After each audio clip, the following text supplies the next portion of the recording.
The views and opinions expressed on any program are those of the producers and/or the persons appearing on the program and do not necessarily reflect the views and opinions of FRC Media, Bristol Community College, or the City of Fall River.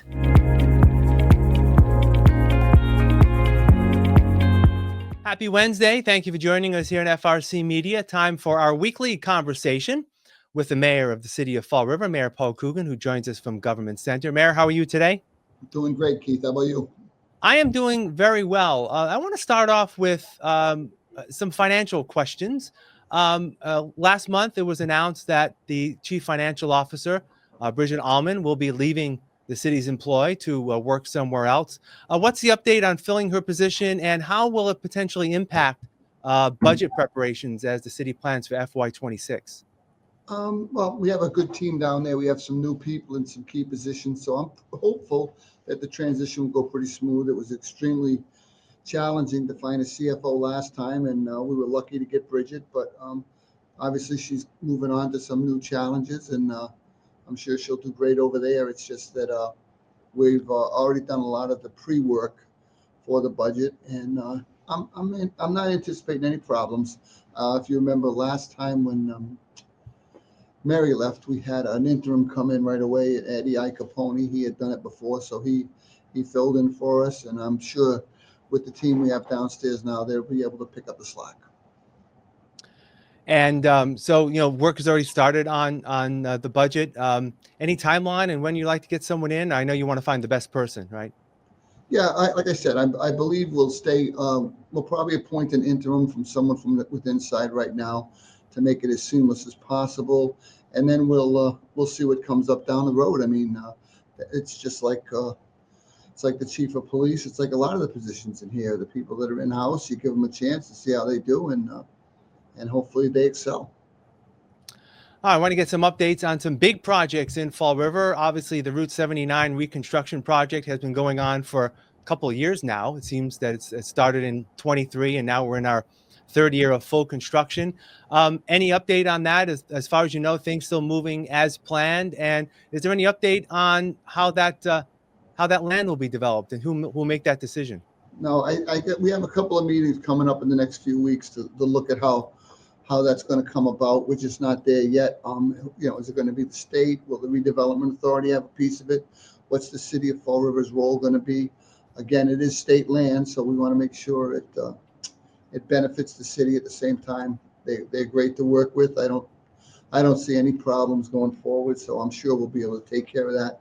As far as what's going on down there now, if you drive around, you can see that kick down to Duval Street is gone. At the gas station there, they've got the lighting going in, the roads being redone. They're making tremendous progress. I heard they're a little bit ahead of schedule, so once the infrastructure and the roads are done, then the land is back to level. We can start to look to the future and what's going to go in on that land. The pieces that people don't see when it's all said and done is the water lines, the sewer lines, power lines, and those are what they're working on now. So I'm very, very pleased with what's going on forward. And obviously the train, they had one down there the other day, a 4-car train that had been running down on the practice runs.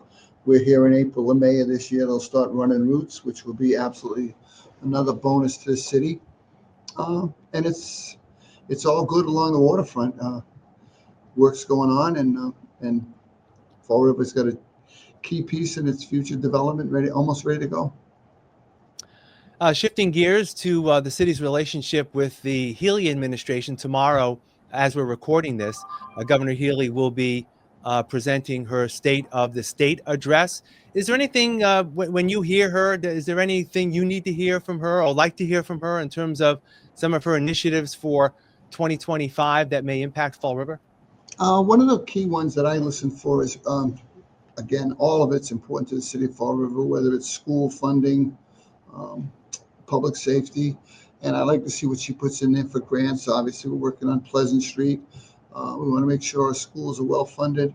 I look for Chapter 90 money for streets and sidewalks. That's something we've kind of always made a priority in my administration. The more streets you do, the more sidewalks you do, the better the city looks. Are they going to have the park grants available this year for parks? Those are the areas I look to make the city a safer, cleaner, stronger place. That's what it is. And those budgets contain a little bit of everything, and sometimes you just got to go find it.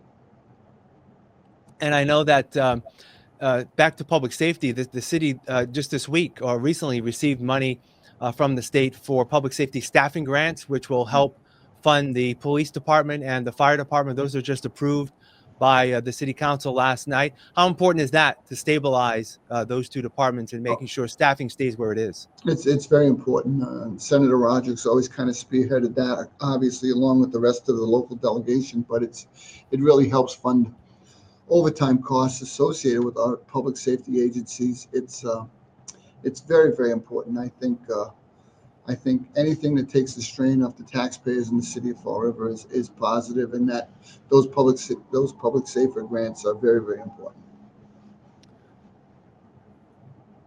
All right, Mayor Paul Coogan, as always, thank you for your time. Short and sweet this week. We'll talk again next week. Take care. Okay, Keith. Thank you. All right. And thank you for joining us here on FRC Media. I'm Keith Tebow. Have a great day.